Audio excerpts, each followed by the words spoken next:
lamento que mi esposa no haya podido estar. Pues, aunque los hermanos ofrecieron pagar el pasaje de mi esposa, no teníamos con quién dejar a nuestros niños y pagar 4 pasajes era demasiado caro. Mi esposa salió antenoche para Chile, debía participar allá en una conferencia y pues un montón de problemas que el enemigo ha estado trabajando por allá. Hubiéramos querido tomar este tiempo para descansar un poco también y compartir con ella, pero estábamos con una seria carga económica, entonces decidimos no hacerlo. Pero Satanás ha estado dando duro por todos lados. Mi esposa antenoche salió desde Los Ángeles y se quedó en Miami, le confundieron las maletas por allí y ahora tenía que sale mañana para Paraguay recién y tiene que llegar lo antes posible a Chile, así que andaba pobre en unas carreras y esta mañana hablamos otra vez de madrugada con ella. Así que le ruego que estén orando. Siempre en medio de todo esto ustedes saben que hay uno que trabaja profundamente para atacarnos en todo lo que estamos haciendo. Mi vida, hermanos, no es diferente a la de ustedes. Yo creo que en gran medida en la vida matrimonial hemos aprendido. ¿Sabes qué? Bajemos un poquito, Jerry, porque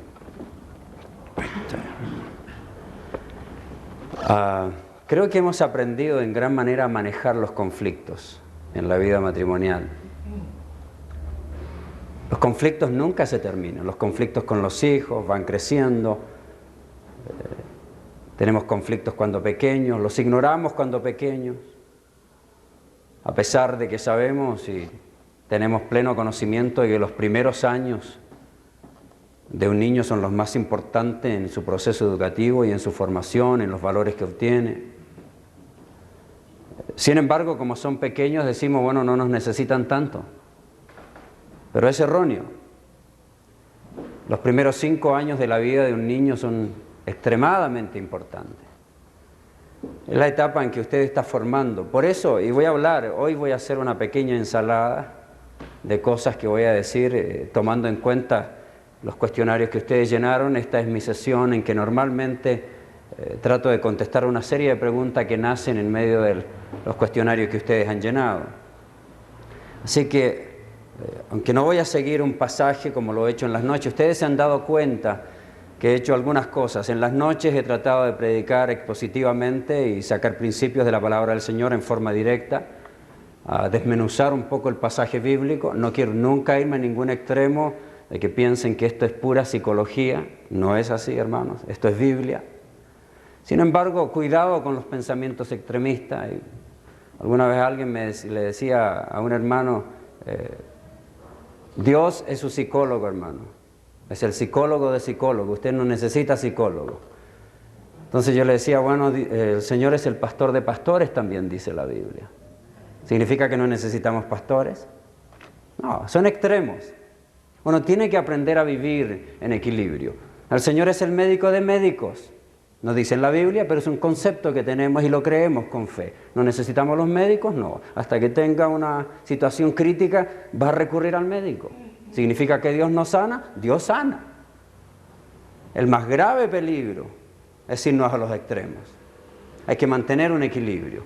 Y en esto de las conferencias sobre la familia, como les he dicho, tengo 2 ministerios. Un ministerio exclusivamente de exposición bíblica, donde trato temas teológicos o temas de la vida de la iglesia, temas de los ministerios pastorales, formas, nuevos métodos pertinentes, mensaje, predicación expositiva, enseño predicación expositiva, enseño hermenéutica, enseño homilética. Así que en estos días no han sido mi tema. En estos días mi tema ha sido la familia. Pero he combinado los fundamentos de la palabra de Dios y los principios que son parte, porque la palabra de Dios es primaria. En ella se basan todos los principios. Y todo lo que enseñemos de la familia, aunque no mencionemos un versículo bíblico, es un principio que de todas maneras sale de la palabra del Señor.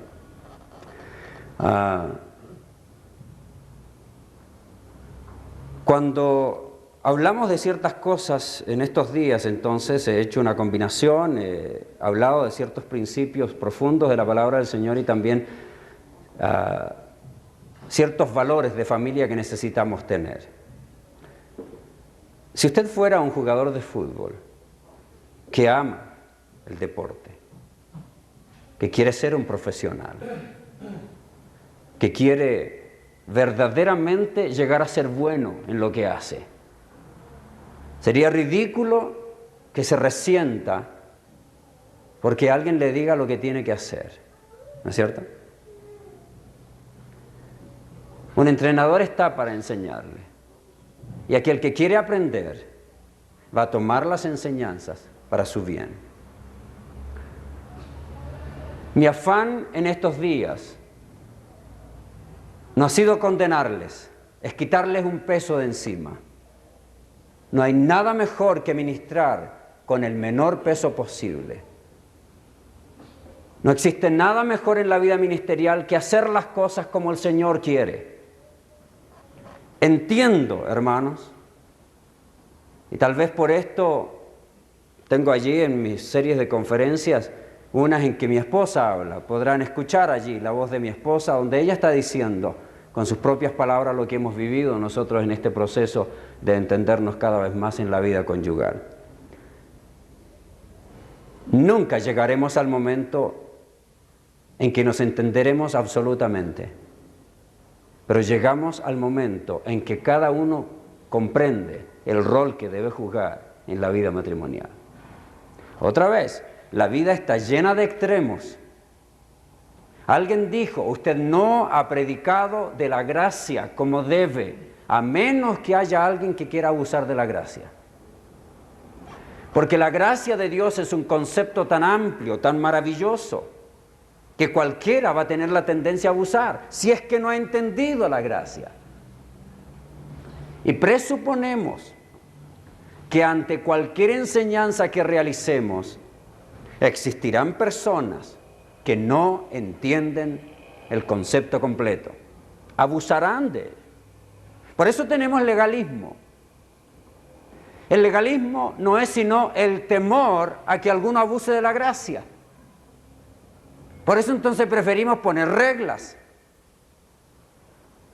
Pero tenemos que predicar el mensaje de la gracia. Está allí. No hay nada que yo merezca de Dios, ¿no es cierto? Él me buscó, yo no le busqué a Él. Si entiendo el mensaje de la gracia, entiendo que es un favor inmerecido, que yo no podía comprar, pero falta algo más. Algo que yo no puedo pagar. Esa parte se olvida la gente.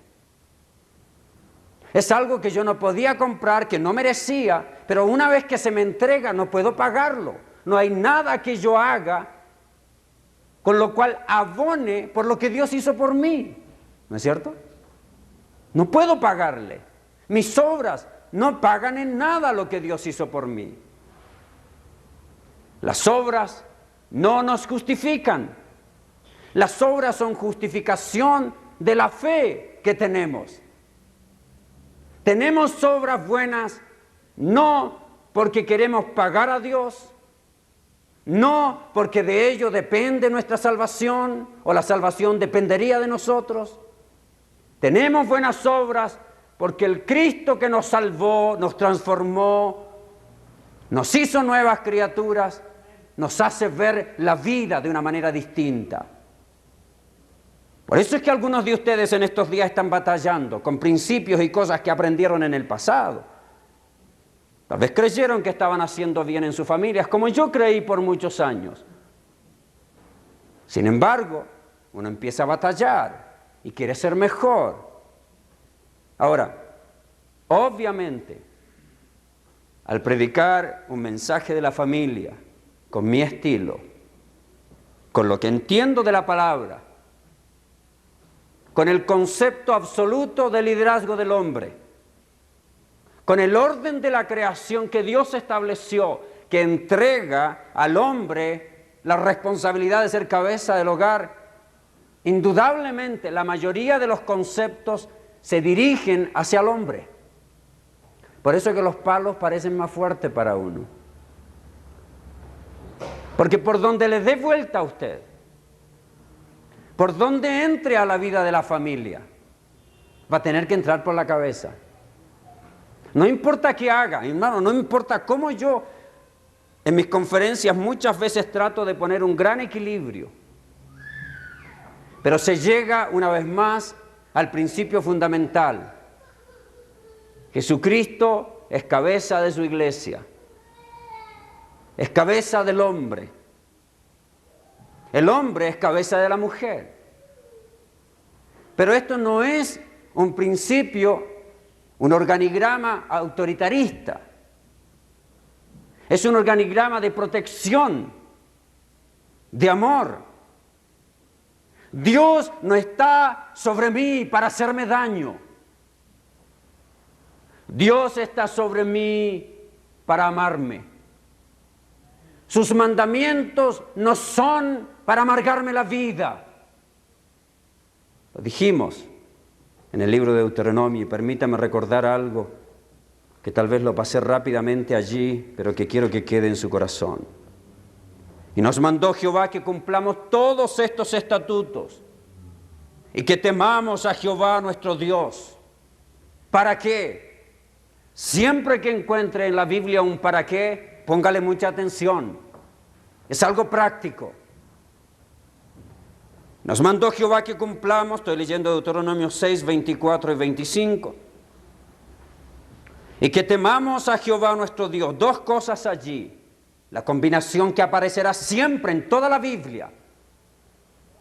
Dios y el hombre. Soberanía de Dios, responsabilidad del hombre. Cuando yo confundo los papeles, le dije, cuando yo quiero intentar hacer lo que Dios va a hacer, o yo quiero que Dios haga lo que a mí me corresponde, estoy tergiversando los principios divinos. Una vez más aquí aparece el mismo concepto. Nos mandó Jehová que cumplamos estos estatutos. Nosotros tenemos que hacerlo. Nadie lo va a hacer por nosotros. Que cumplamos estos estatutos y que temamos a Jehová nuestro Dios. La otra parte. Mi labor es temer a Dios. No tener miedo de Dios. La definición más sencilla de temor que he encontrado es que a mí me duele hacer algo que le duele a Dios y me alegro hacer algo que le alegra a Dios. Eso es temor de Dios. Yo camino con temor a Dios cuando me alegro de hacer cosas que le agradan a mi Dios y cuando me entristezco por hacer cosas que le desagradan a mi Dios. El día que me alegro haciendo cosas que desagradan a Dios, crucé los papeles. Una vez más cometí un desequilibrio. Que temamos a Dios. ¿Para qué? ¿Para qué? Otra vez. Algunas cosas allí. Primero, para que nos vaya bien. Lo que hemos hablado en estos días es para que nos vaya bien. ¿En qué sentido? No digo en el sentido de éxito humano. No me interprete mal. Ustedes han visto experiencia de pastores, de grandes pastores, a quienes hemos amado y que han estado ministrando en medio del pecado. En lo profundo de su corazón ha habido pecado. Han estado ministrando internacionalmente. Y su ministerio, entre comillas, ha sido bendecido. ¿No es cierto? Millones de personas que lo escuchaban. Sus mensajes tocaban los corazones. Pecado en el corazón. ¿Cómo explica eso? Bueno, porque ese no es el éxito de Dios. El tener una iglesia llena no es éxito de Dios. ¿No es cierto? Yo puedo tener la gran habilidad que si yo un día renuncio, ¿cierto?, a ser pastor y me dedico a ser un conferencista para temas motivacionales, afuera en el mundo secular, tendría mucho dinero. Y la gente me escucharía. Y le aseguro que iría a veces más gente que lo que asiste a una iglesia. Así que la habilidad de un individuo no necesariamente refleja la santidad de su corazón. Así que el éxito que habla aquí para que nos vaya bien no significa que vamos a tener iglesias llenas, tal vez sí. Él es el que agrega a la iglesia a los que han de ser salvos. El éxito en mi vida ministerial depende de la paz que tengo con mi Dios, de la paz que yo tenga en el medio de mi familia, en mi relación con Dios. Eso es éxito. Para que nos vaya bien todos los días. Segundo, para que nos conserve bien, nos conserve la vida. Es asunto de sobrevivencia. En medio de un mundo en conflicto, es asunto de sobrevivencia. No olvide que el contexto aquí era la tierra de Canaán. Dicen los historiadores que si tuviéramos que trazar la pornografía, iríamos a los cananeos y encontraríamos que la pornografía de nuestros días es nada al lado de ellos. Los historiadores cristianos no incluyen todos los detalles de la forma de vida escandalosa en que vivían los cananeos. ¿Por qué? Por pudor. Así que cuando habla de sobrevivencia aquí, habla de sobrevivencia en medio de una sociedad peligrosa, corrompida. Lo mismo que vivimos nosotros. Para que nos conserve la vida, como hasta hoy, como lo ha hecho hasta hoy, dice. Así que primero, ¿para qué los mandamientos, estatutos? ¿Para qué todas estas pláticas estos días? Para que nos vaya bien. Segundo, para que nos conserve la vida, para que conservemos los principios y valores de nuestra familia. Tercero, y tendremos justicia. Tendremos justicia. La justicia es el acto de actuar equilibradamente, dando lo que la persona realmente merece. Tenemos justicia en nuestro hogar, cuando el padre es padre, cuando los hijos son hijos, cuando la madre es madre, cuando cada uno cumple su rol y cuando cada uno recibe lo que merece, la dignidad, el respeto, el amor. Tendremos justicia. Leyeron un pasaje que me trajo algunos recuerdos y que quiero por un momento hacerle una corta exposición. Salmo 127. Si Jehová no edificare la casa, en vano trabajan los que la edifican. Apliquémoslo en las dos partes, la vida de la congregación y la vida de la familia. Es Dios, hermanos. Primero Dios, como dije ayer, con métodos de Dios, con modelos de Dios. Si Jehová no edificare la casa, es decir, si yo trabajo con mis propios métodos, ignorando lo que Dios quiere para la vida congregacional, para mi propia vida o la vida de la familia, no está edificando Dios la casa. Tengo que yo meterme en los principios divinos. Principio de amor, principio de respeto, principio de misericordia, justicia, que exprese los atributos de Dios. Si Jehová no edifica la casa, en vano trabajan los que la edifican. Mira el siguiente versículo. Si Jehová no guardare la ciudad, en vano vela la guardia. Esto significa que Dios tiene que tener un lugar preponderante en nuestra vida, en nuestros ministerios, en nuestras familias. Dios no como algo religioso, alguien a quien oramos y cantamos, a quien adoramos y alabamos. Dios, alguien a quien adoramos y alabamos también con nuestras acciones, incluyendo nuestras palabras. Por demás es que os levantéis de madrugada y vayáis tarde a reposar.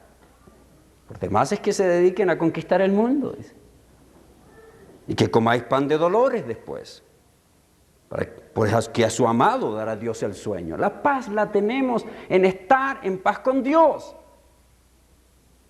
Dice, he aquí herencia de Jehová son los hijos. Mire, 3 descripciones aquí aparecen de los hijos. Primero, herencia. Herencia de Jehová son los hijos. Dios se los dio a usted para que los administre. Le dejó una herencia en sus manos. Le va a pedir cuenta. Me va a pedir cuenta. Herencia de Jehová son los hijos. Segundo, cosas de estima. Hay que tratarlos con estima, hay que disciplinarlos con estima, hay que corregirlos con estima. Hay que darle oportunidad que se desarrolle en la vida con estima. Tercero, como saetas en manos del valiente, como flechas. Te está preparando el arco en la vida para lanzarlo. Y una vez que lo lanza, lo lanzó. Cuando el hijo se fue, se fue. Los padres no tienen por qué inmiscuirse en sus hijos casados. Los lanzó, se fue, ya le enseñó. Bienaventurado el hombre que llenó su aljaba de ellos. Y algunos creen que esto significa que hay que tener la mayor cantidad de hijos. Y yo creo que la aljaba de cada uno tiene distintas dimensiones. Mi aljaba creo que con 4 está súper llena. La aljaba de mi padre eran 11. Bienaventurado aquel que llenó su aljaba de ellos. Eso como un preámbulo, hermanos, para contestar algunas cosas que me parecieron importantes de contestar en los cuestionarios que ustedes gentilmente llenaron. Algunas cosas. Si quiere ver un estudio de la desintegración de una familia, de un ministro de Dios, observe la vida de un hombre del Antiguo Testamento llamado Elí y que se dedicaba a ministrar igual que nosotros.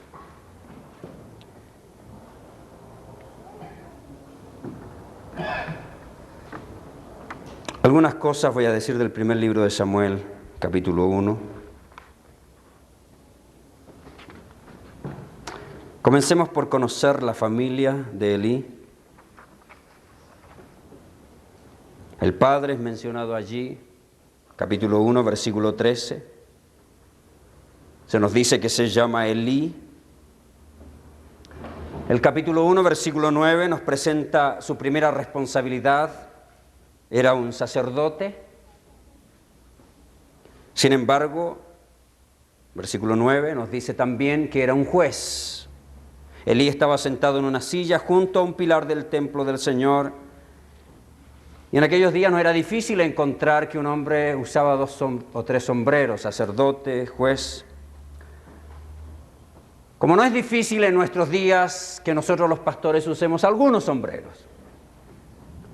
Nunca faltan ocupaciones. El Señor Jesucristo comprendía muy bien esto. Dijo, nunca faltarán los necesitados. Los tendréis siempre con vosotros. Así que no se dedique a arreglar la vida de todo el mundo en un día, ni en una semana, ni en un mes, ni en un año. Tome su tiempo. Este hombre es un estudio de una persona que ministró mal. En primer lugar, se puso 2 sombreros sobre su cabeza. Capítulo 4, versículo 18. Había juzgado a Israel 40 años. Por 40 años había ejercido su profesión de juez. No era un novato, no era un hombre infiel, no era un hombre que cambiaba de iglesias a cada rato. Era un hombre fiel en su lugar. Permanecía 40 años. No solo que era un hombre ocupado, sino que era altamente respetado. Lo primero que vemos en este hombre, ocupado y altamente respetado.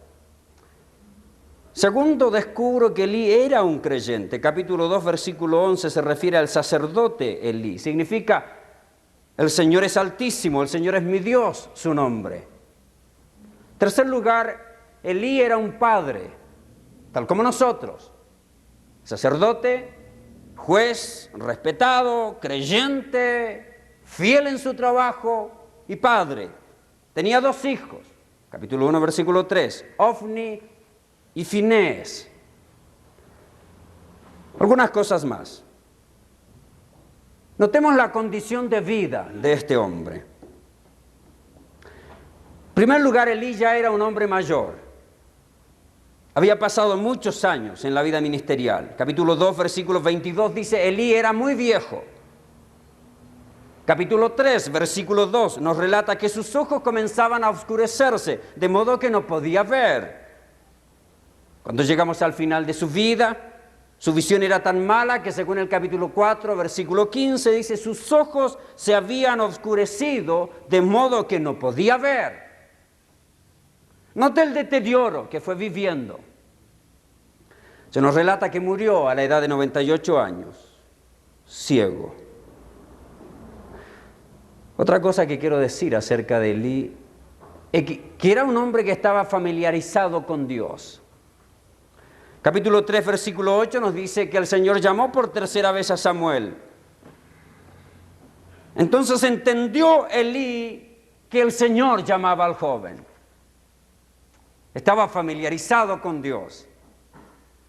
Para él escuchar a Dios no era algo extraño. Tal vez era hasta rutinario. Como rutinario es a veces abrir nuestra Biblia, orar. Su profesión, tenía que hacerlo, pero estaba familiarizado. Elí era un hombre involucrado en la vida de su ministerio, era un sacerdote, estaba en el templo, servía a la gente, estaba preocupado de las necesidades de ella. No era un hombre renegado, no era un hombre amargado, era un hombre preocupado, ministraba bien. Capítulo 4, versículo 18, otra característica. Se había despreocupado físicamente. Cuidado, mucha atención a esto. Se había despreocupado físicamente. Capítulo 4, versículo 18 decía, aconteció que cuando él hizo mención del arca de Dios, Elí cayó hacia atrás de la silla al lado de la puerta y se desnucó y murió. ¿Por qué? Porque era hombre viejo y pesado, era gordo. Tenía su púlpito portátil. Estaba despreocupado físicamente. Por supuesto que no apreciaremos esto sino más adelante de la historia, y voy a grandes rasgos, no voy tomando tiempo de explicarle. Pero notamos que Elí era un hombre que tenía una buena profesión, era responsable en su trabajo. Los hijos, escribamos a los hijos por un momento. Capítulo 1, versículo 3. Todos los años de aquel varón subía de su ciudad para adorar y para ofrecer sacrificio al Señor de los ejércitos en Silo, donde estaban 2 hijos de Elí, Ofni y Finés, sacerdotes del Señor. Hijos profesionalmente irresponsables, religiosos, pero no creyentes. Su estilo de vida, corrompido. Ustedes pueden estudiar allí todo lo que es la corrupción que estos hombres vivían. Vivían vidas inmorales, eran rebeldes y tercos. La dureza de su corazón le hizo llegar a tal insensibilidad que cometían pecados absolutamente groseros en frente de la gente, en frente del pueblo, y lamentablemente allí estaba un padre que no hacía mucho por corregirlos. Su excesiva ocupación de alguna manera afectó su preocupación por su familia. No se menciona a su esposa, no entendemos qué pasaba, pero algo ocurrió en la vida de la familia de Elí que él no se preocupó de sus hijos. Ahora, cuidado con irse al extremo, porque hijos rebeldes también nacen de padres piadosos. Ejemplo, Sansón. ¿Qué padres? ¿Quiere una descripción de padres adecuados? Note la descripción que la palabra de Dios hace de los padres de Sansón. Temerosos de Dios. Cuidado con sentirse un fracaso cuando hay rebeldía en el corazón de nuestros hijos. Siéntase un fracaso si usted no está haciendo lo que Dios le manda. Pero si haciendo lo que Dios le manda, hay rebeldía en el corazón de los hijos, es responsabilidad de ellos. Nuestra responsabilidad es corregirlos, enseñarlos. Pero llega un momento en que ellos tienen que tomar sus propias decisiones. Hijos rebeldes también nacen de padres piadosos. Allí, en medio de este ambiente difícil, creció otro niño, adoptado, Samuel. Con esos ejemplos podía haberse desviado. No lo hizo. Lo que significa que el ambiente tiene presión sobre las personas, pero no es todo. Todavía está la determinación del individuo para no corromperse. Y es eso lo que hizo Samuel. Samuel creció, el Señor estaba con él y no dejó caer a tierra ninguna de sus palabras. Este niño ministraba al Señor delante del sacerdote Elí. Habían pecado de los hijos de Elí, él estuvo allí, pero ministraba. Elí no puso atención a lo que decían. El primer reporte que venía sobre la vida de sus hijos era el reporte de la gente. Capítulo 2, versículo 22, dice, y oía de todo lo que sus hijos hacían en todo Israel. Versículo 24 les dice, no, hijos míos, porque no es buena fama lo que yo oigo, pues hacéis pecar al pueblo. No es que él no estaba corrigiendo, sino que su corrección era inadecuada. Estoy yendo a grandes rasgos para entrar luego en algunos asuntos de la crianza de los hijos que voy a tocar rápidamente.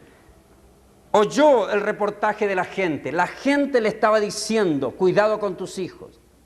Hay algo bien natural en nosotros los padres. No nos gusta que otros hablen de nuestros hijos. Si alguien viene y dice, mire, su hijo pastor anda haciendo desorden por allá. No nos gusta. Escuche el reporte de la gente. Escuche lo que están diciendo. Analícelo. No actúe inmediatamente, pero ponga atención. Eso no es lo que hizo Elí. No escuchó el reporte de la gente. La segunda advertencia, la tercera advertencia la recibió de Dios mismo. Dios mismo vino y le dijo. La segunda advertencia la recibió del profeta. Pero es decir, cuando otro siervo de Dios hace una advertencia, ponga atención. Es lo que hemos estado hablando en estos días. Yo como siervo de Dios vengo para hablarle lo que el Señor ha puesto en mi corazón, lo que ustedes me han pedido. Es una advertencia, ponga cuidado. Tercero, el mismo Señor. Capítulo 3, versículo 11, el Señor dijo a Samuel, he aquí yo haré una cosa en Israel que a quien la oyere le retiñirán ambos oídos. Dios estaba advirtiendo. Hay un cuarto mensaje y este provino del propio Samuel. Hijo mío Samuel, respondió, heme aquí. Elí dijo, ¿qué es la palabra que te habló? Te ruego que no me la encubras. Así te haga Dios y aún te añada si me encubrieres palabra de todo lo que habló contigo. Le está pidiendo que le diga. Samuel le manifestó todo sin encubrirle nada. Entonces él dijo, el Señor es, haga lo que bien le pareciere.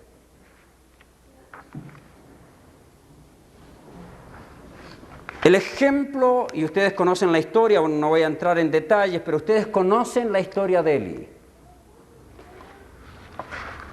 En esta parte, primero, hermano, preocúpese de su propia vida. Como pastor, preocúpese de su propia vida, de su propia salud espiritual, física y emocional. Tenemos que amar a nuestras esposas, dice, como nos amamos a nosotros mismos. Cuidado con la filosofía popular y la nueva onda de todo, de que hay que amarse a sí mismo, pero en Cristo sí podemos hacerlo. Podemos hacerlo, no amarme a mí mismo por lo que yo creo que soy, sino porque yo soy templo del Espíritu Santo. Tengo que cuidarme.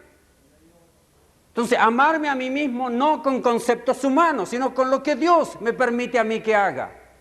Hacer lo correcto, comer adecuadamente, descansar adecuadamente. Si no me voy a llenar de estrés, hay un estrés que es natural, yo lo vivo, yo lo siento.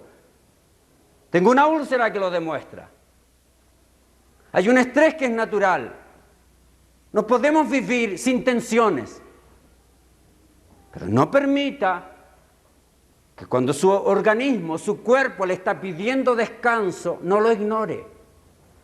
Preocúpese de su vida. Haga deportes. No se siente solo en un escritorio, no solo predique, preocúpese de su vida. Salga a caminar, despeje su mente, es necesario, es mejor para la salud. Si no llega a momentos de profunda angustia. En el mensaje sobre el desánimo, hago un análisis de la vida de Elías. Hay varios personajes que, siendo grandes profetas de Dios, querían terminar con su vida. Moisés, uno de ellos. Señor, mejor, mátame. Yo no quiero más. ¿Por qué? Sobreinvolucrado, haciendo el todo. Viene el suegro, buena visita del suegro, Moisés ordena tu vida. Allí tengo un mensaje, se llama Perjudicando o perfeccionando a los santos.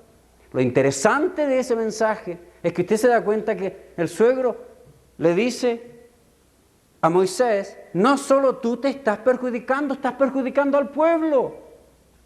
Cuando usted quiere atender todas las necesidades de 40, 50, 100, 200, 300 personas, no solo se perjudica a usted, está perjudicando a los demás.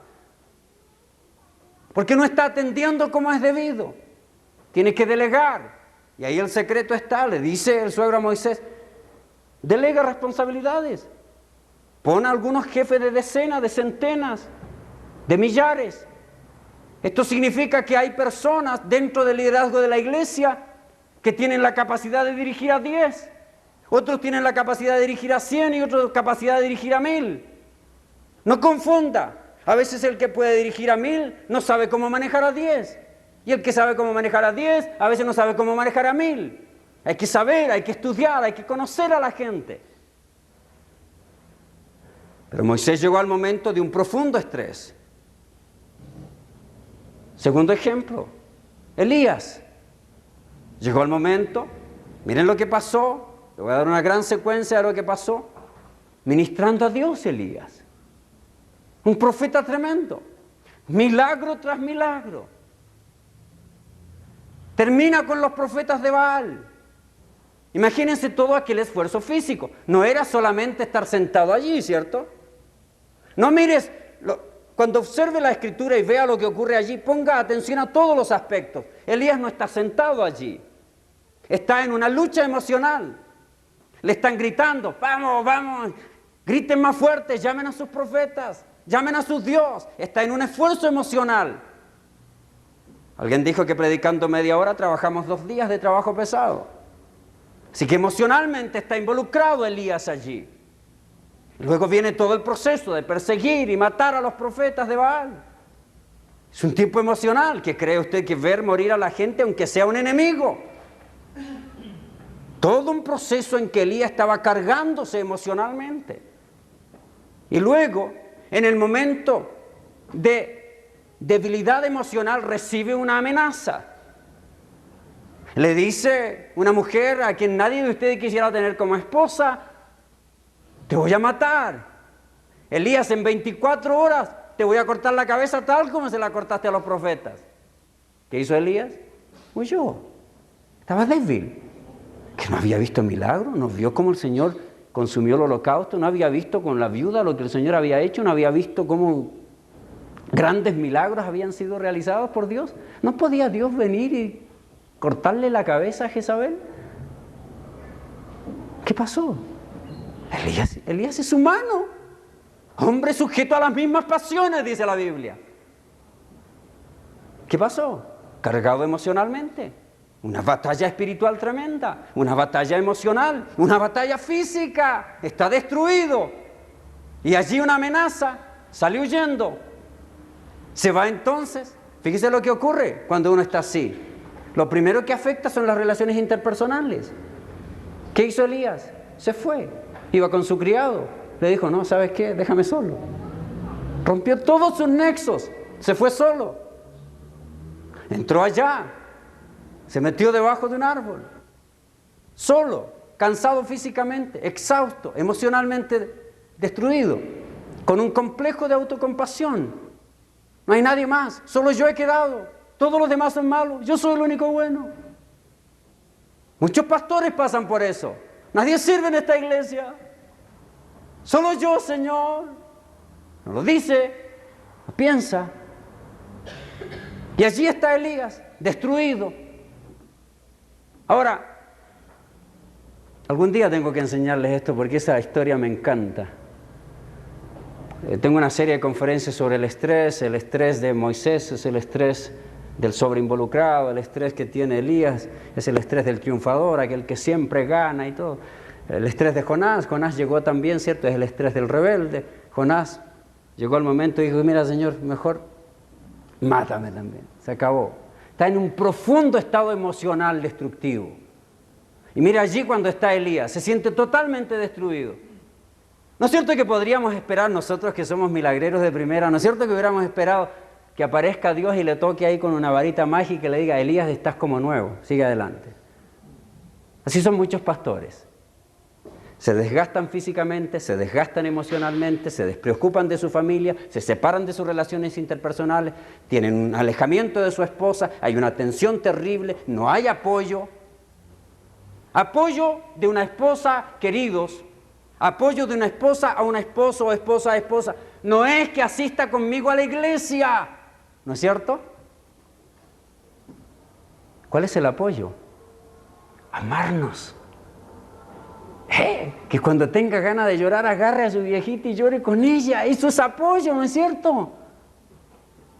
Apoyo no es que mi esposa sea líder de las damas y que estemos peleando y que lleguemos a la casa y no queremos ni acostarnos y que cuando nos acostamos ponemos las cobijas al medio o la almohada y de espaldas. Y luego comienza poquito a poquito a acercarse y primero la toca. Si sacó la pierna, ya saben por qué sé yo, ¿eh? Lo he hecho pues. ¿Cierto? Uno pone la pierna y le toca. Y si la mujer se queda tranquila, dice, ¡ah! Y si no, ¡pum!, le patea y se aleja. Dice, todavía no. Nosotros somos inteligentes, ¿no? Pasan unos días y otra vez ahí le toca, se da la vuelta así. Se quedó tranquilita. ¡Ah! Y de ahí corrió la mano un poquito más. Y de pronto, se mueve otra vez. Ok, falta todavía. Y sigue esperando. Sabemos. ¿Sabe qué? Apoyo de mi esposa en la vida. Ese es el grave conflicto de muchos pastores. Creer que apoyo es que mi esposa esté sobre involucrada en la iglesia. Ese no es apoyo. El apoyo más grande que podemos tener como familia es la relación de amor y respeto. Hermanos, es horrible. Algún tiempo era horrible para mí estar predicando, salir con la sonrisa de oreja a oreja, subirme al automóvil y ni hablar con mi esposa. ¿Eso es lindo? Entonces, ¿sabe qué pensaba yo? Que ella era el obstáculo de mi ministerio, ¿cierto? El obstáculo, esta mujer no me apoya. Tiene 40 años, la cambio por 2 de 20. No es obstáculo. No olvide que usted es el líder del hogar. Todo vuelve allí. Elías rompe su relación interpersonal, deja a su criado, se va solo y esperaríamos que venga el Señor y le diga, Elías, levántate. Ya no tienes nada. Estás cansado físicamente, exhausto emocionalmente, destruido espiritualmente, pero yo voy a hacer un milagro, no tienes que hacer nada tú. ¡Bum! Ven, te soplo y te vas de espalda. Fácil, ¿no? Hace algunos días atrás, esto es un poquito interesante, ¿verdad? Hace algunos días atrás me invitaron a predicar a una congregación. Entonces yo estaba parado allá y estaban adorando al Señor y de pronto el pastor dice que pasen todos adelante y pasaron la gente, todos los que tenían cargas, angustia y pasaron allí. Y de pronto se pone a soplar, entonces empiezan a caer en mis piernas. Yo con toda mi curiosidad, ¿cierto? No olvide que yo soy pentecostal, yo he vivido eso. No las cosas modernas, porque hay modas que van cambiando, ¿cierto? Ahora está la moda de la risa divina. ¿Quieren que los haga reír? Es increíble lo que hace la gente, hermanos. Increíble. Estaba allí, interesantemente, después que prediqué sobre la familia, 3 personas de las que cayeron al suelo hablaron conmigo. Y dije, voy a dedicar tiempo a esta gente, porque quiero entender un poquito lo que está pasando con ellos. Entonces le digo a una de ellas, ¿cuál es tu necesidad? Me dice, ¿sabes qué? Estoy divorciando a mi marido. ¿Qué buscas? Que el Señor cambie esto. ¿Por qué pasaste adelante? Porque sé que cuando voy allí me va a entrar el poder de Dios y entonces el Señor, ¿qué haces después? Dice, llego a mi casa y toco la almohada y oro allí y toco la cama donde se acuesta mi marido para que el Señor lo cambie. Qué sencillo, hermano, qué receta más sencilla. Ojalá fuera así, hermano. Yo tengo una receta para los solteros, cuando le predico a los jóvenes y hay solteros que no se han casado. ¿Hay alguno aquí? Aquí hay una hermana.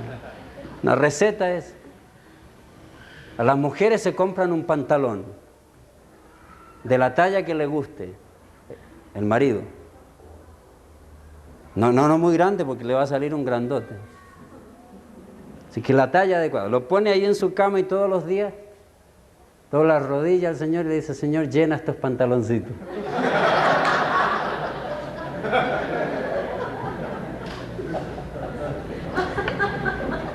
Así no es de sencilla la vida, queridos. Pero la gente tiene este terrible complejo de espiritualidad, de querer que Dios le resuelva todos sus problemas. Cuando hablé con ella le dije, no, mira, estás equivocada. Ven para enseñarte lo que tienes que hacer para definir tu situación matrimonial. Aquí está, en la palabra. Dicen en Ecuador, no lloren como mujeres lo que no supieron defender como hombres. Hay personas que no saben actuar, actúan inadecuadamente y después están llorando a Dios que les ayude. Pongamos las cosas en orden. Elías se encontró rompiendo su relación interpersonal. No viene el milagro, no viene la varita. Lean bien el pasaje. Elías esperaba eso. Claro, si estaba acostumbrado a los milagros, ¿no es cierto? ¿Qué esperaba? Terremoto, ahí está mi Dios. No estaba en el terremoto. El fuego, allí está mi Dios. No estaba en el fuego. Un viento recio que rompía las peñas. Allí está mi Dios. No estaba mi Dios. Solución. Un silbo suave y apacible. No nos convirtamos en milagreros. Convirtámonos en cristianos que vivimos la vida de la fe sencilla. Me encanta el libro de Chuck, Una fe sencilla. Léalo. Evitará los legalismos, vivirá una fe sencilla, no una fe complicada, de aspavientos. Sencilla, comunión sencilla con Dios. Eso es vida de fe. La receta de Dios, en algún momento tengo que enseñarla, pero la receta de Dios era muy sencilla. Primero, Elías, tienes conflictos emocionales, necesitas un amigo. Dejaste a tu criado, te viniste solo, no quieres nadie, necesitas un amigo. Le dio a Eliseo. ¿Se acuerdan cuando se acercó Eliseo que le dijo a Elías? Oye, ¿qué tienes que ver conmigo? No te metas, yo quiero andar solo, no te metas conmigo. ¿Qué hizo Eliseo? Lo servía. ¿Cuándo aprenderemos a servirnos en amor los unos a los otros? Un amigo que nos sirva, un amigo a quien sirvamos. Primera receta emocional. Segunda receta espiritual. Elías vuelve a la fe sencilla. Yo soy el Dios de milagro y yo lo hago cuando yo quiero, como quiero, donde quiero, no cuando tú quieras. Yo los hago. Yo soy el soberano, tú eres mi siervo, tú obedeces, tú tienes una relación sencilla conmigo. Físicamente no se olvidó el Señor. Pastel directamente de la pastelería de los cielos. Come, Elías, aliméntate, bebe y descansa. ¿No fue suficiente la primera vez? volvió otra vez, más comida, más descanso. Resultado, como nuevo, en su vida ministerial, queridos. Preocúpese integralmente de su vida, no solo de conquistar al mundo. Preocúpese de su salud, preocúpese de su familia, preocúpese de su ministerio. Todo combinado.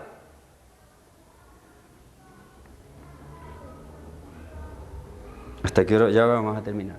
Voy a dejar un poquito de tiempo. Hay algunas cosas que he ido contestando así en mi exposición, de las cosas que más descubrí de sus cuestionarios.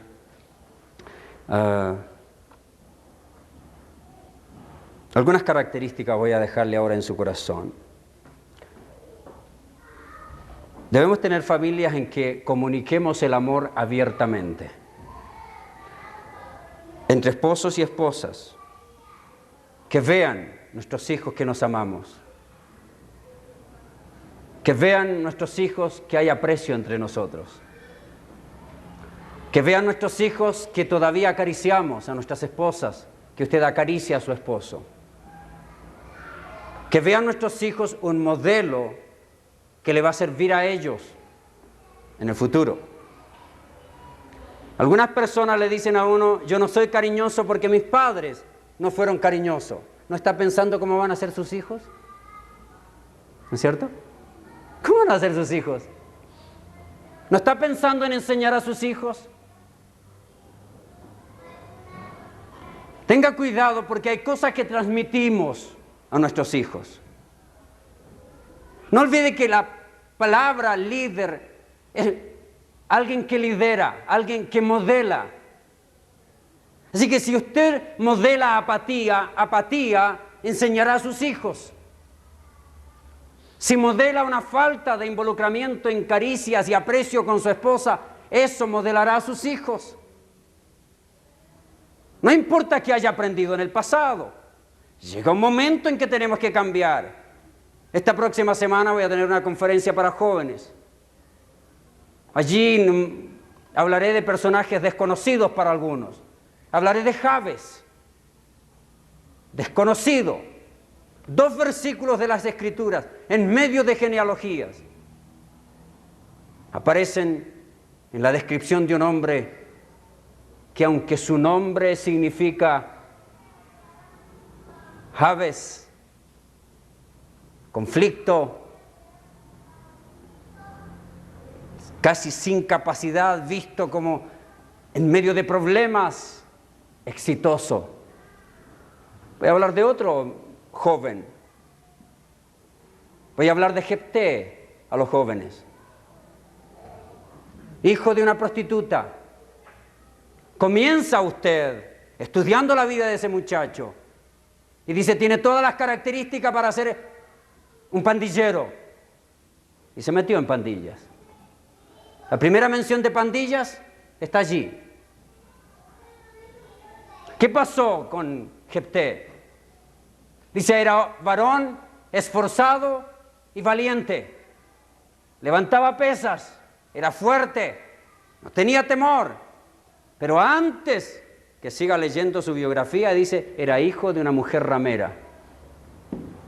Y cuando crecieron sus hermanos, lo echaron de la casa. Claro, el esposo se cansó de vivir con una prostituta, se divorció, consiguió otra mujer, tuvo hijos, crecieron esos hijos, sacaron al hijo. Este muchacho, hijo de un divorcio, despreciado de sus hermanos, ¿dónde se va a vivir? A la calle. ¿Con quién se junta? Dice ahí la Biblia. Se juntaron con él hombres ociosos, los que salían con él. Al juntarse con él, eran el terror de la ciudad, la pandilla. Allí estaban. Pero si Dios puede usar a Jefté, puede usarme a mí, puedes cambiarme a mí, no importa mi pasado.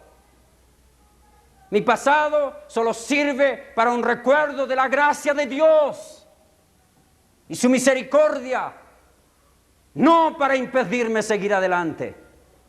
Seguir adelante.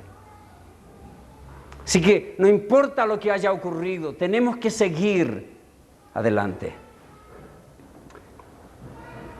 Permítanme ahora, hermanos, decirle que las familias en que se comunica el amor abiertamente, no importa lo que haya pasado en el pasado, en usted, en su relación familiar, lo que haya aprendido de sus padres, usted tiene toda la posibilidad de estudiar la palabra y comenzar a vivir lo que Dios quiere para su vida.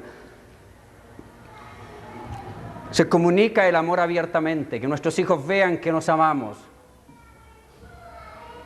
Cuando va a regalar, regale algo para su esposa, con cariño. No le compre llantas para el carro. Cómprele algo para las llantas, pero no para el carro.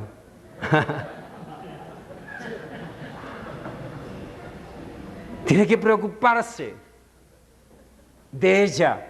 Comunicar el amor abiertamente entre padres e hijos, entre hijos y padres. El amor no es algo que se siente, el amor es algo que se hace.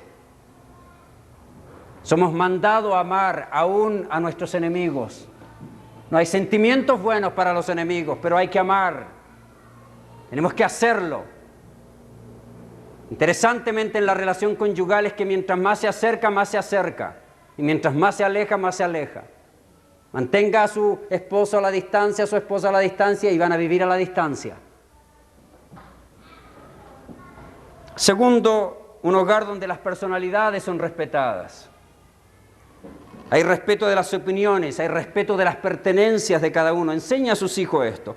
Permítanme ir rápidamente en esto ahora algunas cosas que debemos enseñar en nuestros hogares. Primero, no olvide que la vida de la familia es un proceso permanente. Nunca dejamos de aprender.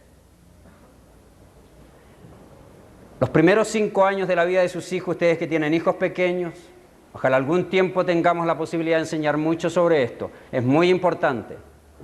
Algunos de nosotros que llegamos a los Estados Unidos grandes no podemos todavía pronunciar ciertas palabras. Hay ciertas cosas de la fonética que no podemos. No puedo. No importa cómo meta mi lengua por todos lados, no me sale. No importa cuánto me han enseñado. Una letra difícil para nosotros es la W, ¿cierto?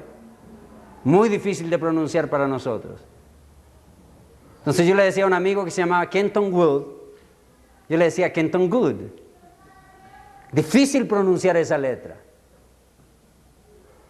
Porque hay cosas que si usted no aprende cuando niño, no las aprende nunca. En el lenguaje. De la misma manera, hay cosas en la formación de valores que si no lo aprende cuando niño, no lo aprende nunca. Por eso es que hay que dedicar tiempo a los niños. Usted conoce, no olvide el versículo, instruye al niño en su camino.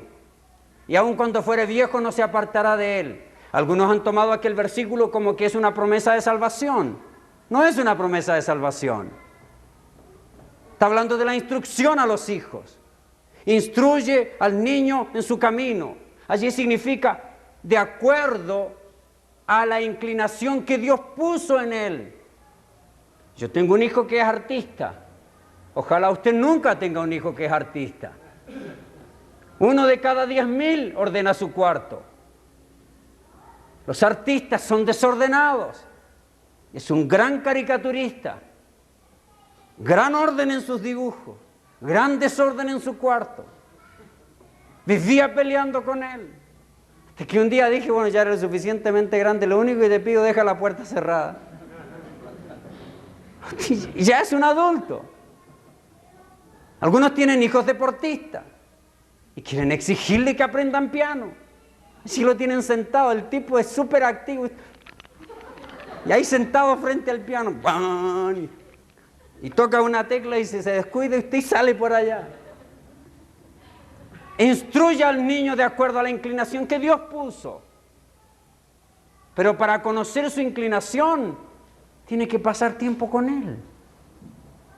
Tiene que conocerlo. Así que es importante conocer a nuestros hijos. Algunas cosas, es un proceso permanente. No es automático, inmediato.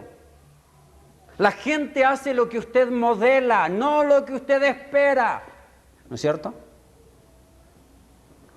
Nuestros hijos harán lo que nosotros modelamos, no lo que nosotros esperamos.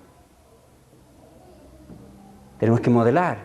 ¿Cómo vamos a modelar? Primero, tenemos que enseñar a obedecer. La obediencia se enseña. Tenemos que enseñar a obedecer a nuestros hijos.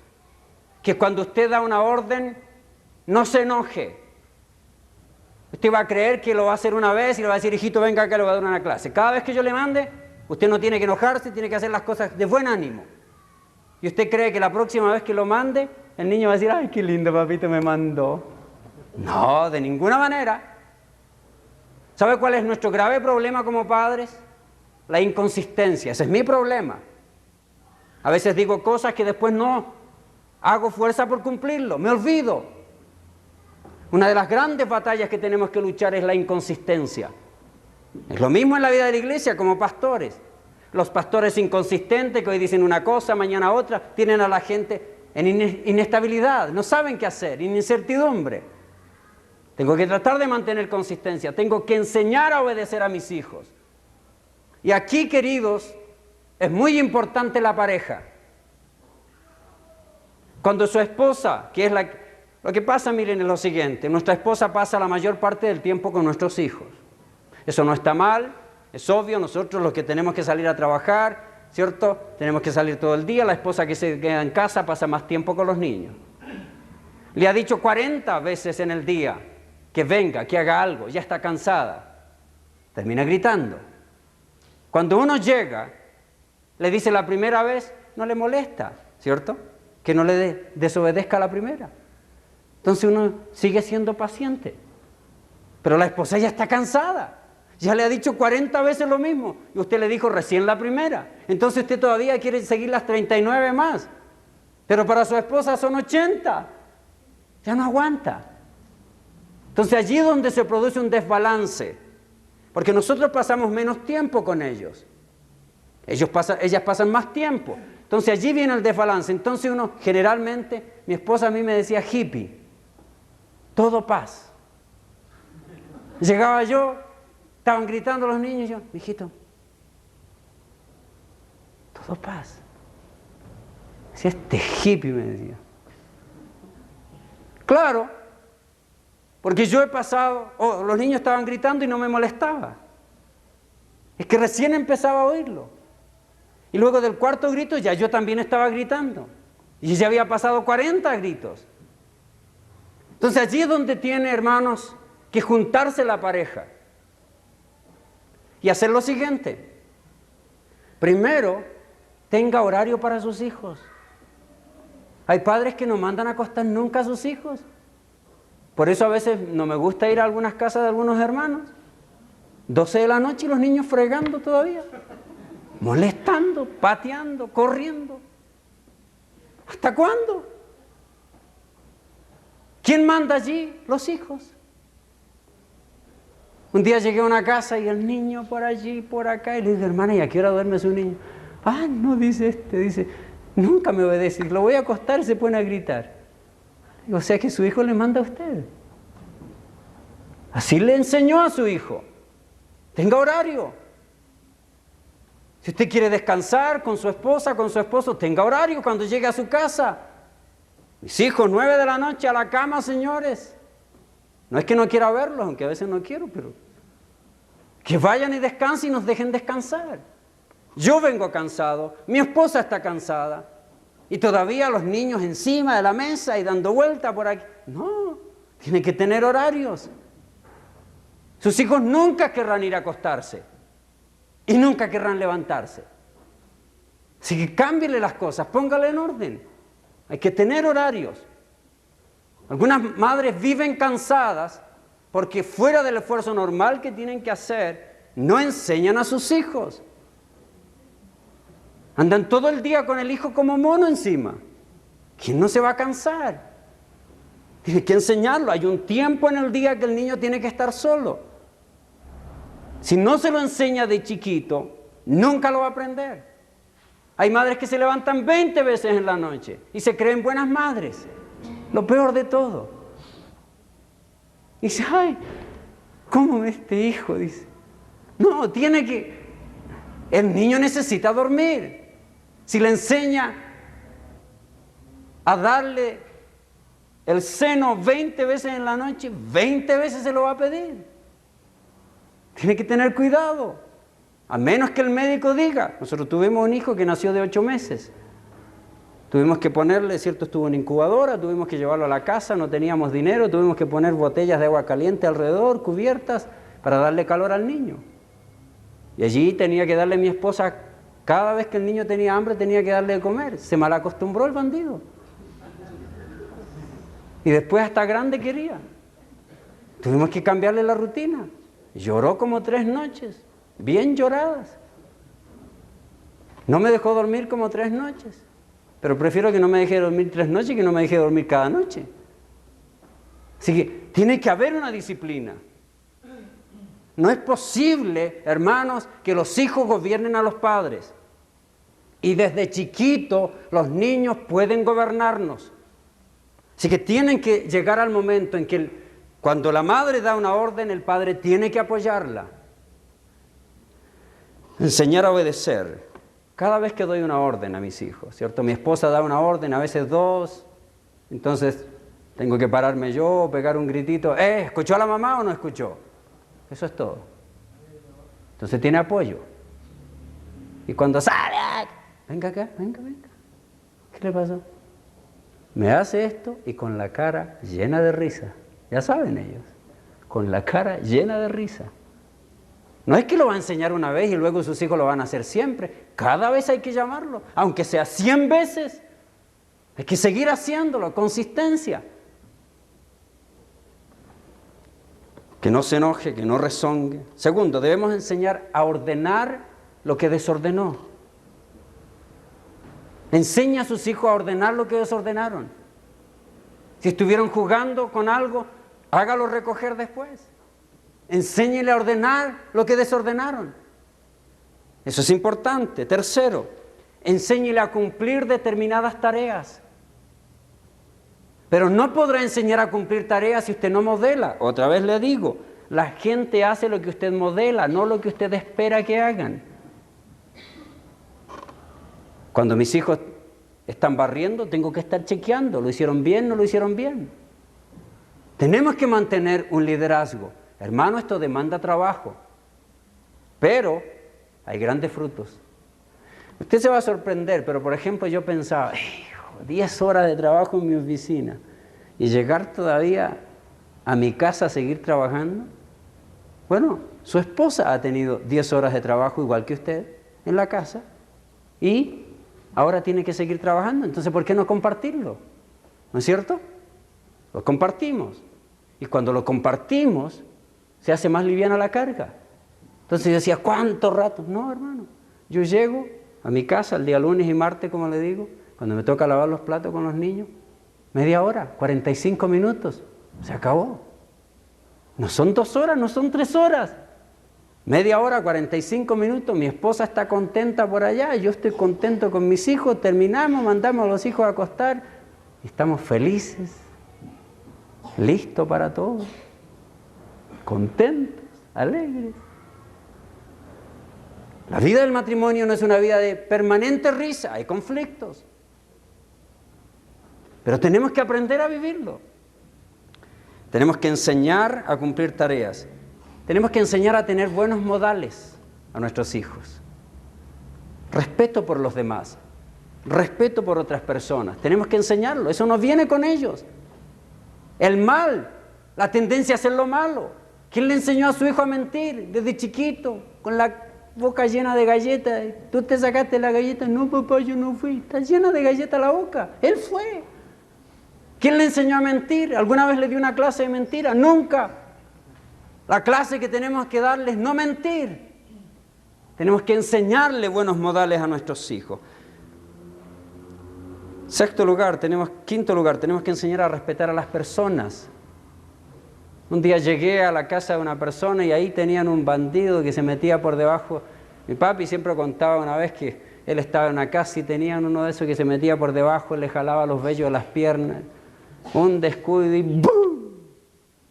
Le dio en el trasero al pobre. Y luego le habló a la hermana, tienes que enseñar a sus hijos a respetar a la gente. Nunca permita que su hijo le levante la mano. Hace algún tiempo atrás estaba con unos amigos Entonces el chiquito ahí en los brazos, a la mamá.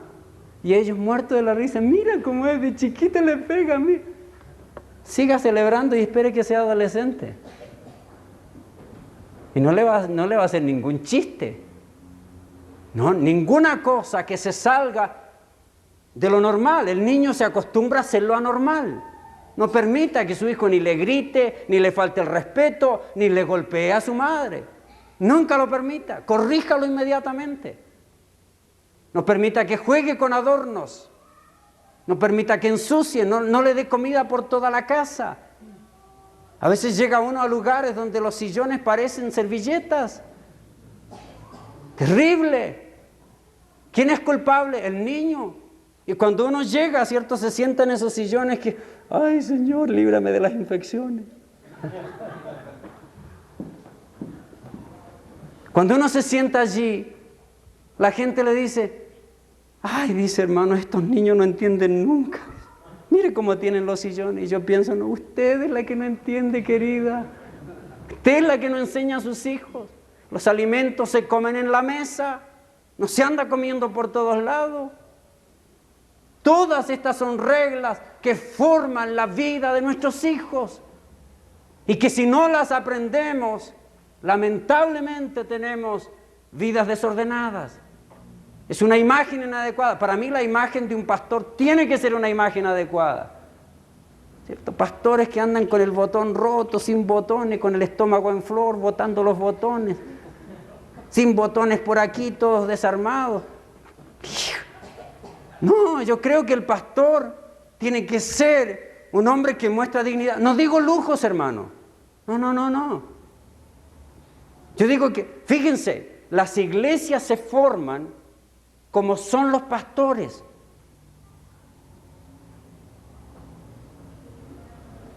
Yo estuve pastoreando una iglesia de clase media alta. La empleada de servicio de mi casa era una muchacha muy pobre. Es como una hija para nosotros. Nació en el campo, nunca había salido a la ciudad. Nunca había visto un pavo en el campo, era extraño, pero nunca había visto un pavo. La primera cena de Navidad dice, pastor, qué gallina tan grande. Le tuvimos que enseñar todo. Es como una hija para nosotros ahora. Aceptó a Cristo en nuestro hogar, nos robó, se salió de la casa, nos robó, la fui a buscar, le llevé a la policía, le pedí que le perdonen, le dije, mire, nunca vuelvas a hacer esto en ninguna otra casa, te va a ir mal. A los meses llegó a la casa a pedir perdón. Le volvimos a contratar. Es como una hija para nosotros. Su sufrimiento más grande fue alejarse de nosotros. No pudimos traerla a los Estados Unidos. A esa niña le enseñamos de todo. En la congregación que yo iba, obviamente la gente bien vestida. Yo pensé que ella no iba a encajar. En algunas cosas no encajaba, pero fue aprendiendo. Después, usted lo hubiera visto. No ganaba mucho dinero, trabajaba para mí. No ganaba mucho dinero, pero podía mostrar su preocupación.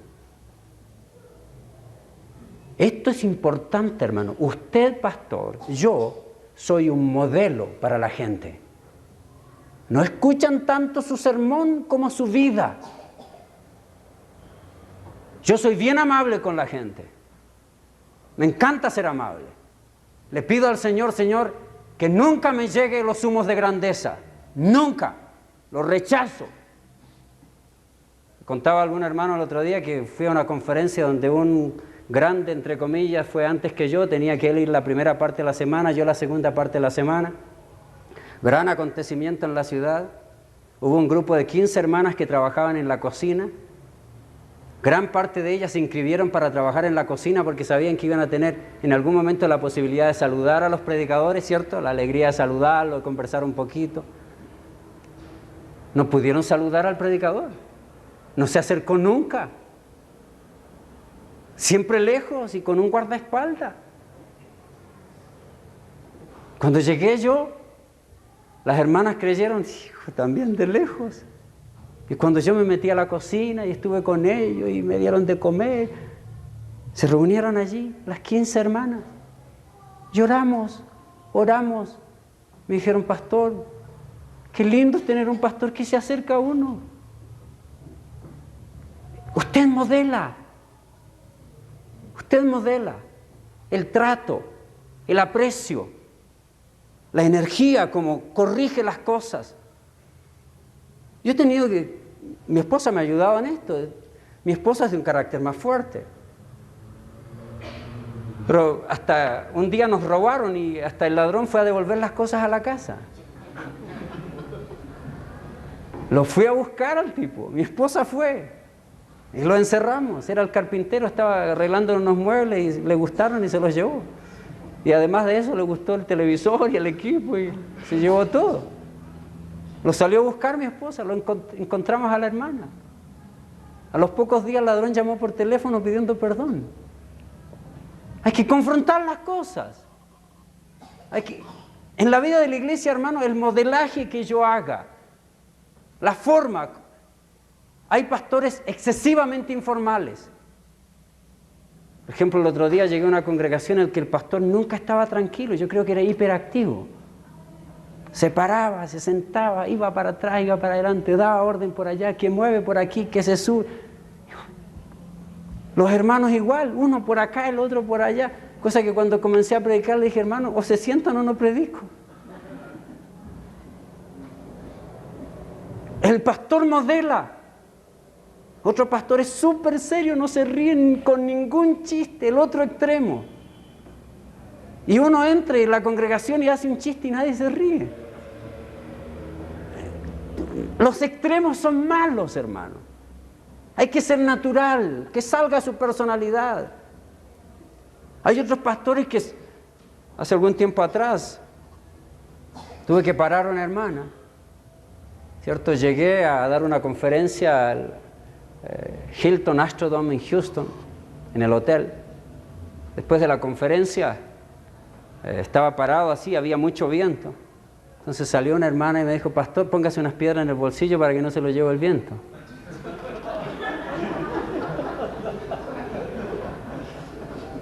Y yo que soy, ¿cierto?, tranquilo, pero me encantan las cosas directas.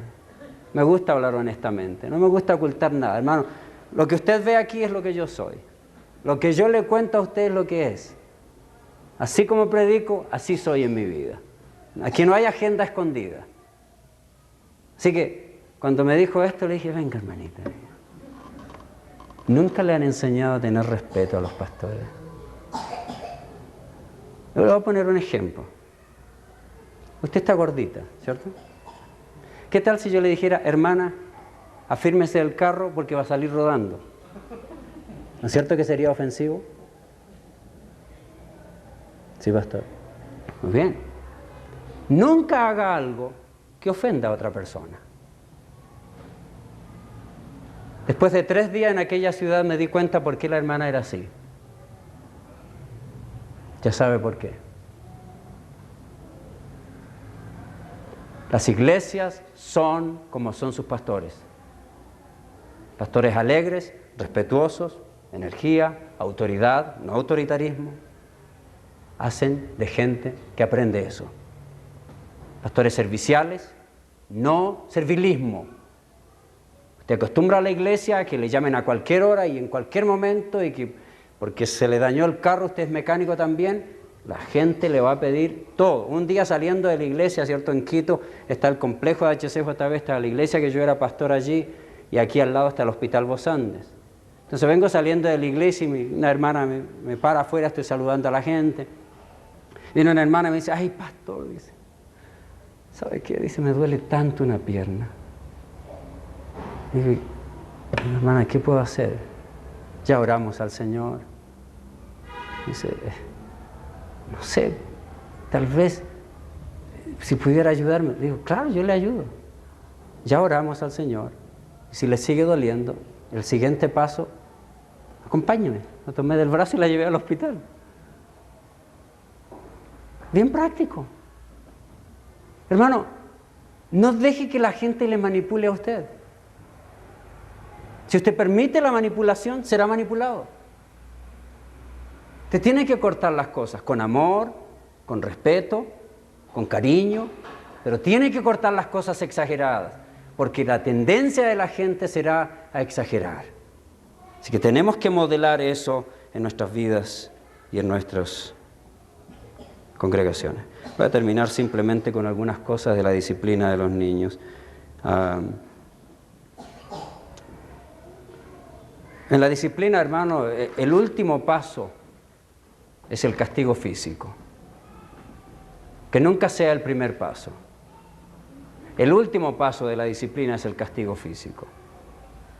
Hay pasos anteriores que van a preparar. Si usted acostumbra a pegar a la primera cosa, el niño se va a acostumbrar y no va a esperar nada más. Él sabe que viene el golpe y punto. Así que ya se acostumbra. Crea lo que llamamos un mecanismo de defensa, ¿cierto? Es lo mismo que cualquier otro individuo. Usted sabe que va a recibir un golpe, eso es todo lo que va a recibir, se acostumbró. Siempre le están dando.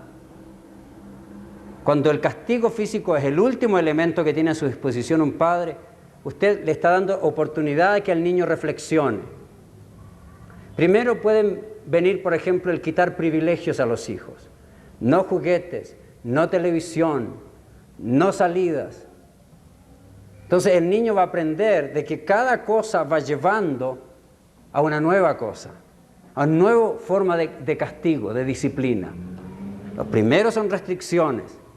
Segundo son cosas que el niño tiene que hacer.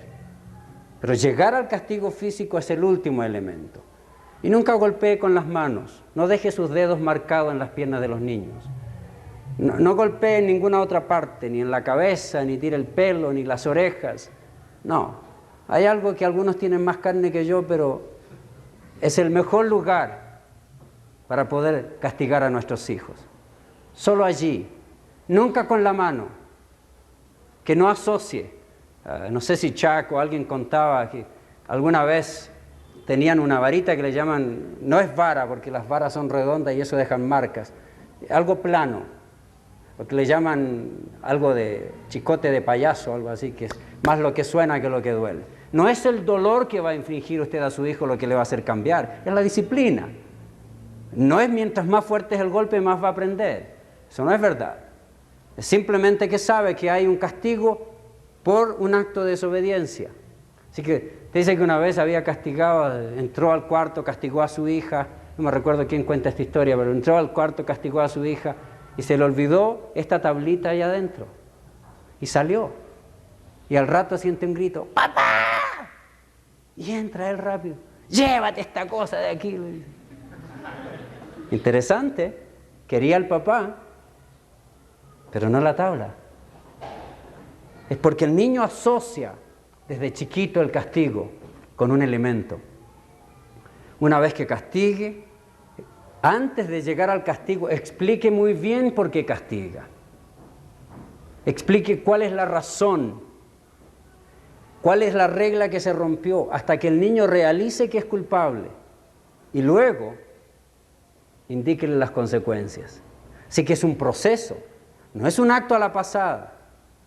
Cuidado con castigar las niñerías.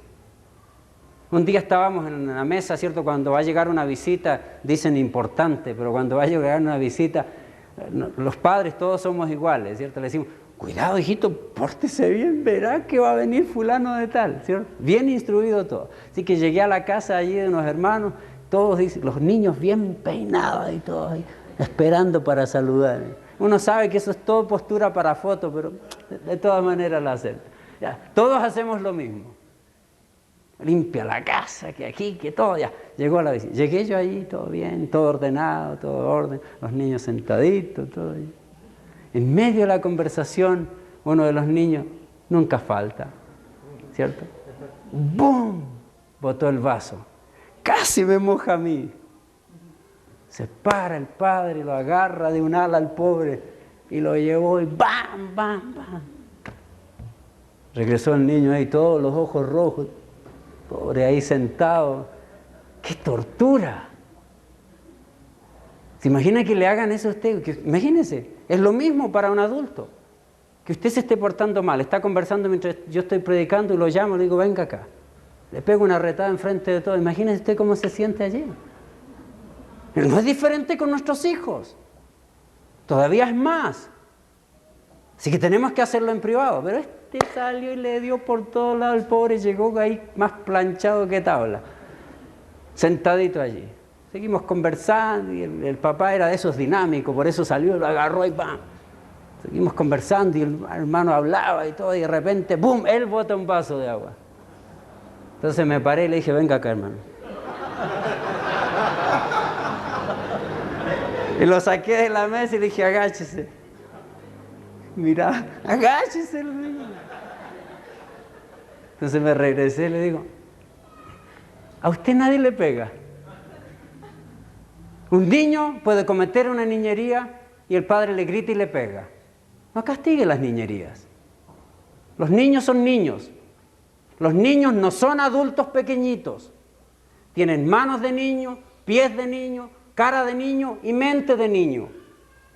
Así que no va a barrer como usted, no va a hacer las cosas como usted espera. Espere a que tenga su edad y las va a hacer mejor que usted.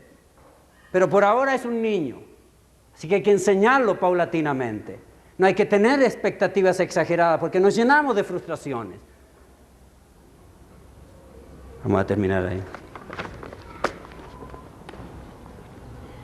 Quisiera, hermanos, simplemente decirles que lo que he hablado con ustedes es solo un poquito de lo que hay en mi corazón. Siempre en la vida hay tres tipos de personas. Tanto en la vida profesional como los padres, los pastores.